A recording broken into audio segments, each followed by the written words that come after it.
Well, my name is Reverend Dr Eric. I'm a pastor of the Four Square Gospel Church in Ghana. And currently, I'm also the academic dean of the Life Bible College. When I completed the project, I found that it was very exciting. Yes, I've been teaching, before then I've been teaching the book of Romans about 3 years.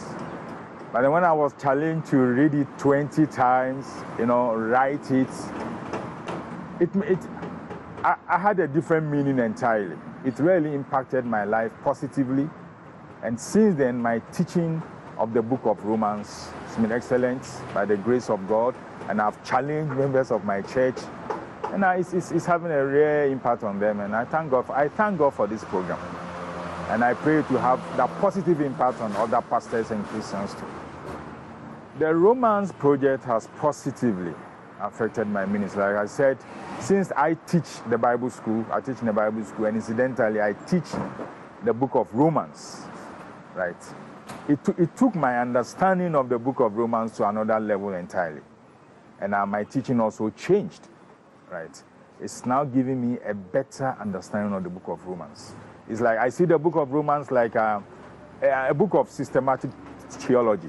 It's like the encyclopedia of the gospel. And now I understand it better. And it has affected my ministry positively. The MP3 player is very helpful. And if one is going to go through the whole teaching, I was telling the coordinator the other time, it will take a lifetime. It will take a lifetime.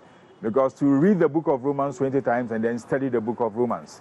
Then now you are on John.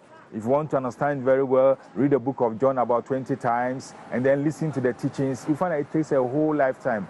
But so far, so good. So far, I'm in the book of John. I've finished Romans. I'm on John. And what I'm learning from John is exciting, right? For example, I'm on where it talks about Christ being the vine, we being the branches. I'm going in depth into it, and it's so helpful. And I believe by the time I finish John, move on to the other books, my life will never be the same.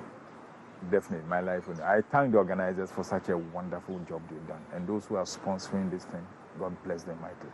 It's a very good work, and keep on spreading the good news, move from country to country, get more Christians, get more pastors to be involved, because today, I don't know what is happening in the States, but over here in Ghana, I can speak for Ghanaian pastors and Ghanaian Christians. At times, the message we hear is just not anything about gospel. Prosperity, God will bless you, 7 ways to prosperity, 7 ways to get your breakthrough. The gospel, the real gospel is not being preached, right? So this sort of teaching will bring pastors back to the gospel, back to the real word, so that the real word will be taught, our people will be fed by the real word, because that is what we need to make a positive change in our lives and in our country and in our church.